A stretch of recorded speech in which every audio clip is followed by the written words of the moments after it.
এমন ঘটেছিল? আমরা ওই এলাকার এক প্রতিবেশীর কাছ থেকে বিষয়টি জানার চেষ্টা করব।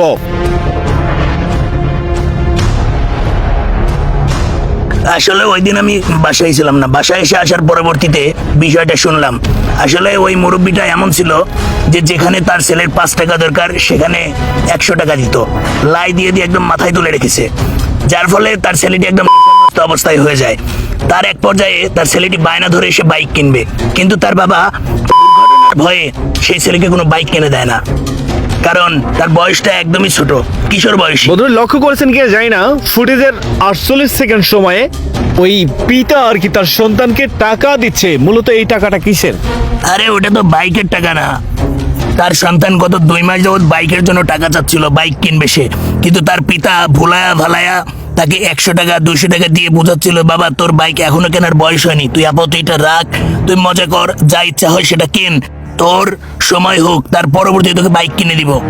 কিন্তু তার ছেলে সেই টাকা নিতে নারাজ। এক পর্যায়ে সেই টাকা তার বাবার মুখের উপরে ছেড়ে দেয়। ওই যে বললাম, যেখানে 10 টাকা প্রয়োজন সেখানে তার বাবা 200-300 টাকা করে হাতে দিত খরচ করার জন্য, যার কারণে তার ছেলের আজকে এই অবস্থা। অনেক পরিবারই বাবা মায়ের এই ভালোবাসার সন্তান কেন্দ্রিক নির্ভরতা বাড়তে এমন এক স্তরে পৌঁছেছে যেখানে বাবা মা সন্তানের কাছে প্রায় জিম্মি হয়ে যাচ্ছেন। ওই যে দেখছেন কে বহেরে যায় বাপেক মেরবেন দিকে, এই সব দোষের বাপের। ছোট থেকে লাই দিয়ে দিয়ে মাথায় তুলে আজকে এই অবস্থা। যেখানে দরকার 10 টাকা সেখানে দিছে 200 টাকা। এবার বলতে কি হবো, এলাকার লোকজন ঠেকাবার লেগে যেতেছে, টাকারই কথা শোনে না।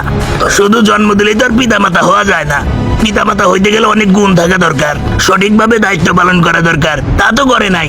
ওই টাকা দিয়ে দিয়ে মাথায় তুলছে, দেখছে একটাই ছেলে আমার যক্ষের ধন। ওই যে দেখেন, ওই যে গ্লাসে করে মনে বিষ ঢালতেছে। কীটনাশক এটা? হ্যাঁ কীটনাশক, ওই যে গাছে দেওয়ার জন্য। তো এটাই খেয়ে কি ও এই যে পড়ে গেছে? এই যে দেখেন খাইতেছে গ্লাসে করে, দেখছেন?